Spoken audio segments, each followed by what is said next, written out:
মায়া ও ভালোবাসা এই দুটো জিনিস দুটোর সাথে একেবারেই সম্পর্কযুক্ত। মায়া যার উপর সৃষ্টি হবে, ভালোবাসাও তার সাথে সৃষ্টি হবে।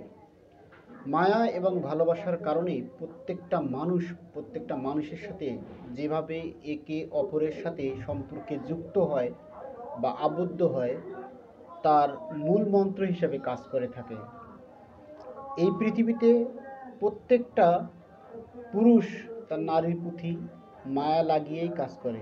তাই তো বলা হয়, বন্দে মায়া লাগাইছে, প্রীতি শিখাইছে। এই মায়ার মাধ্যমেই সৃষ্টি হয় ভালোবাসা।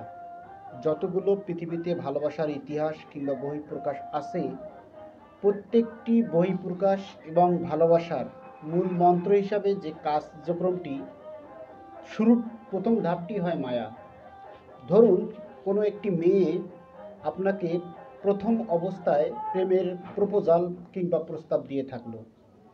ফার্স্ট স্টেপে ধীরে ধীরে তার সাথে আপনার মায়া সৃষ্টি হবে, তারপর সৃষ্টি হবে ভালোবাসা।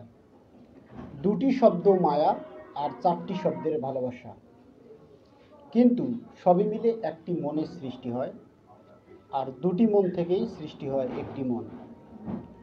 মন যদি না মিলে তাহলে কখনো মায়ার সৃষ্টি হয় না, আবার মন যদি না মিলে কখনো ভালোবাসার সৃষ্টি হয় না। জীবনে ভালোবাসার সৃষ্টি হতে গেলে মায়া থাকতেই হবে। আর এই মায়ার কারণে প্রত্যেকটা ব্যক্তির কাছে একটা পিছু টান থাকে। যতটা সামনের দিকে এগিয়ে যায়, মায়ের কারণে আবার পিছনের দিকে ব্যাক করে।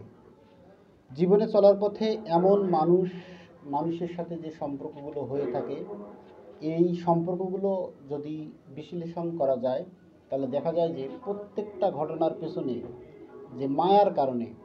আপনি একবার চিন্তা করে দেখেন, আপনার জীবনের শুরুতে যাকে আপনি ভালোবেসেছেন, যার প্রতি আপনার মায়া সৃষ্টি হয়েছে, তাকে আজও আপনি ভুলতে পারেননি। অথচ আপনার চলার পথে অনেকের সাথে বিভিন্ন ধরনের মায়া সৃষ্টি হয়েছে। মায়া ক্লাসিফিকেশন যদি করা যায়, তাহলে নানাবিধভাবে দেখা যায়, নানা রকম প্রকারভেদ সৃষ্টি হয়। কিন্তু এই মায়া প্রত্যেকটা সেক্টরে, প্রত্যেকটা অবস্থায় কাজ করে থাকে।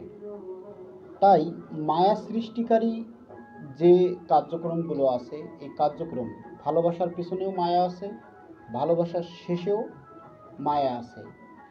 এই মায়ার কারণে অনেক কষ্ট সহ্য করে পরম সহিষ্ণু হয়ে সামনের দিকে এগিয়ে যেতে হয়। যার জীবনে মায়া যতটুকু কাজ করে, তার জীবনে মায়া তত সফলতার উন্নতি স্বর্ণ শিখরে নিয়ে যায়। জীবনে চলার পথে যাকে আপনি মন প্রাণ দিয়ে ভালোবেসেছেন, তার সাথেই আপনার মায়ার সৃষ্টি হয়েছে। সংসার নামক জীবনে যদি আপনার একবার ভেবে দেখেন, আপনার সংসারে প্রচুর পরিমাণে ভালোবাসা আছে, কিন্তু আপনার সংসারের প্রতি কোনো মায়া নেই, তাহলে সেই সংসারটা কখনোই সুখের হয় না। তাই মায়া এবং ভালোবাসা দুটো একে অপরের সাথে সম্পর্কযুক্ত। আপনারা যদি আপনাদের জীবনে একবার চিন্তা ভাবনা করে দেখেন, আপনি কোন কোন বস্তুর প্রতি বা কোন কোন ব্যক্তির প্রতি মায়া সৃষ্টি করতে পেরেছেন, আবার কোন কোন ব্যক্তির প্রতি আপনি ভালোবাসা সৃষ্টি করতে পেরেছেন, এটি হবে মূল লক্ষ্য উদ্দেশ্য। আবার এই ভালোবাসা এবং মায়া প্রত্যেকটা ব্যক্তির প্রতি যে সৃষ্টি হবে তা না। এক একজনের ক্ষেত্রে মায়া এক এক রকম, এক একজনের ক্ষেত্রে ভালোবাসা এক এক রকম। জীবনে যতগুলো কার্যক্রম আপনি আপনার জীবনে পরিলক্ষিত করেছেন, এই মায়া এবং ভালোবাসার পেছনেই সব কিছু ঘটেছে। মায়া এবং ভালোবাসার কারণে দেখা গেছে যে কেউ কারোর জন্য আত্মহত্যা কিংবা জীবন পর্যন্ত দিয়েছেন। অতীতের ইতিহাস ঘেঁটে যদি দেখা যায়, তাহলে মায়া এমন একটি জিনিস যে আপনি মায়া এবং ভালোবাসার সম্পর্কটাকে কখনো আলাদা করতে পারবেন না।